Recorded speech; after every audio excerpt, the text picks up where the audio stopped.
салому дуруди бепоён ба кулли мухлисони барномаи дар шабакаҳои иҷтимоӣ. Фирдавси Хурсанд топ хабарҳои варзиширо бароятон мехонад. оғоз мекунем. Луис Суарес, форварди дастаи Атлетико ва собиқ футболбози Барселона, ба собиқ ҳамдастаи худ Хави Эрнандес ба қавле маслиҳати бародарона дод ки ҳоли ҳозир сармураббии Барселона шуданро бар зимма нагирад. ӯ гуфтааст ки феълан дар Барселона ҷанг меравад ва барои курсии мураббигиро гирифтан замони номувофиқ аст. Суарес ки баъди рафтанаш нисбати муносибати нохуб доштанаш бо роҳбарияти Барселона гапу овозаҳо зиёд шуда буданд, акнун гумонам ғубори дили худро ба ҳар восита мебарорад.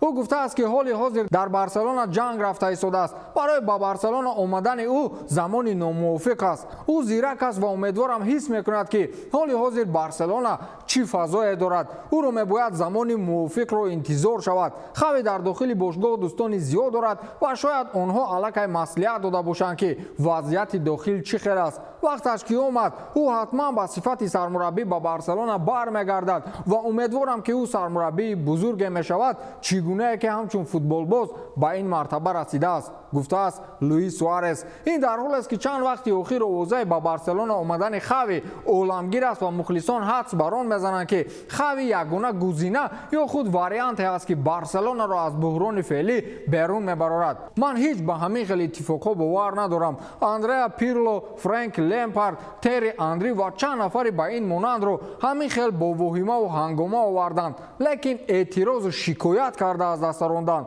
хайр Зидан зур шуд да ҳама Зидан намешаванд ку. чӣ гуфтед?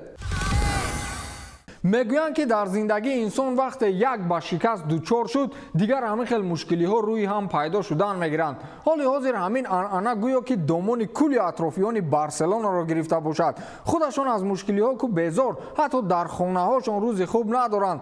дирӯз ба ҳамсари яке аз футболбозони ин даста ду ҳайвони хук ҳамла карданд. гап сари ситораи машҳури попи Колумбия Шакира ва ҳамсари ҳимоятгари Барса Жерар Пике меравад. ӯ дар саҳифаи инстаграми худ расонаӣ кард ки дирӯз дар боғи ҳайвонот дучори мушкилие гардид. ду ҳайвони хуки ин боғ ба ӯ ҳамла карданд, вале Шакира зуд аз онҳо панаҳ бурд ва хукҳоро пеш омад ки ҷузвдон ва телефони сарояндаро бо худ бибаранд. ин албатта барои хонадони Жерар Пике мушкилӣ аст, вале дар мо мегӯянд ҳар балое буд бар сари ҳавай.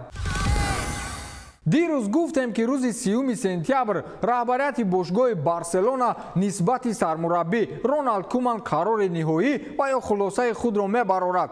қарор баровардан, вале ниҳоӣ нест. раҳбарияти бошгоҳ дар хулосаи машварат гуфтааст ки ҳоли ҳозир барои аз курсӣ озод кардани ҳоландӣ замони номувофиқ аст ва даста пеш аз як бозии муҳим барои хулоса баровардан таваккал намекунанд. ҳамчунин гуфтааст ки ба маҳорати мураббигии Куман боварӣ дорад ва баъди торумор гардидан аз ҷониби Бенфика назари худро нисбати мутахассис дигар накардааст. аз ин рӯ барои Роналд Куман муддат ва ё шонси иловагӣ дода шуд. медонед раҳбарияти бошгоҳ чанд рӯзи дигар ба ин сармураббӣ боварӣ доранд?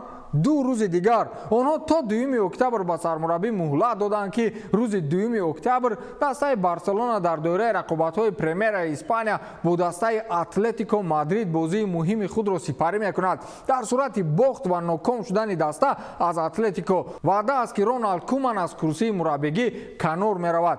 мо ба мутахассис боварӣ дорем гуфта гумон кардам ягон то моҳҳои январа шонс доданд.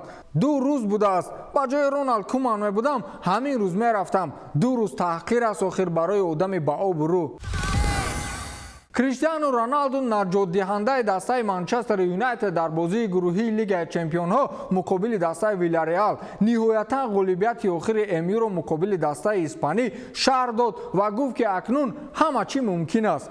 шумо аллакай медонед ки ӯ дар дақиқаи 95-уми бозӣ голи ғалабаовар зад ва МЮ-ро аз вартаи 3 хол нагирифтан наҷот дод. ӯ навиштааст ки агар мо имрӯз 3 хол намегирифтем бароямон аз гурӯҳ баромадан мушкил меафтид ва акнун ҳама чиз мумкин аст, навиштааст Криштиану Роналду. Манчестер Юнайтед бозии аввали худро дар марҳилаи гурӯҳии Лигаи Чемпионҳо муқобили Янг Бойзи Швейтсария ба шикаст оғоз кард ва агар муқобили Вильяреал ҳам ба шикаст мувоҷеҳ мешуд, ба қавли Роналду баромадан аз гурӯҳ мушкилашон меафтид ва португалӣ ба ин иҷоза надоду бо голи худ 3 хол ба даст овард. Мардак гол задааст, забонаш дароз аст. Гол назадан аҷаб ба қавле безебе аст. Азобашро чанде пеш як бозигари сайёраи дигар кашида буд. Қариб кушта буданд гол намезанад гуфта.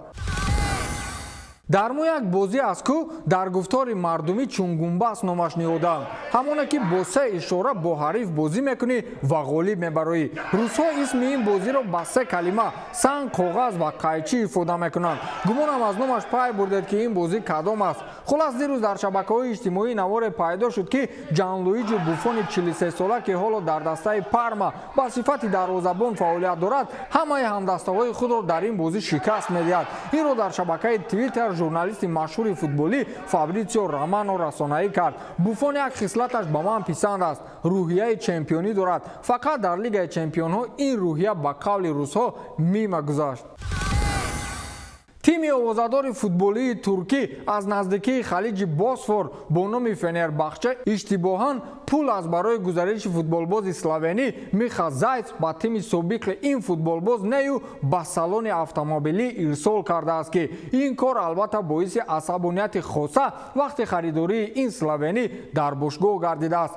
пул аз барои гузариш бояд аслан ба тими Эмполи гузаронида мешуд, вале ҷолибтар он аст ки шуъбаи муфлисшудаи салони автомобилӣ на дар Италия ҷойгир аст, балки дар кишвари Нидерландҳост. гузариши Миха Зайц барои истанбулиҳо 4 миллион евро арзиш пайдо намудааст ва ҷонибҳо ба хулосае омадаанд ки ин пулро Фенер тариқи чанд қисматҳо пардохт мекунад. қисмати охирини пули гузариш ки 831 000 евроро ташкил дода буд, бошгоҳ моҳи сентябри соли 2020 ирсол кардааст, вале пул ба ҳисоби бошгоҳи Эмполи нарафтаву балки ба ҳисоби салони автомобилӣ дар шаҳри нидерландии Дутинхен ворид шудааст. менависад Марка. дар Туркия аз ин кор пас аз оне хабардор шуданд ки Эмполи ба пардохткунии қисмати маблағи гузариш исрор намуда буд ва Фенербахче ҳам аз салони автомобилӣ хостори бозгардонидани маблағ шуд, вале раҳбарияти он аз гардонидани пули туркҳо даст кашиданд. кор ҳатто то ба суд рафт ки Фенербахче инҷо пирӯз омаду пас он пул бозгардонида шуд.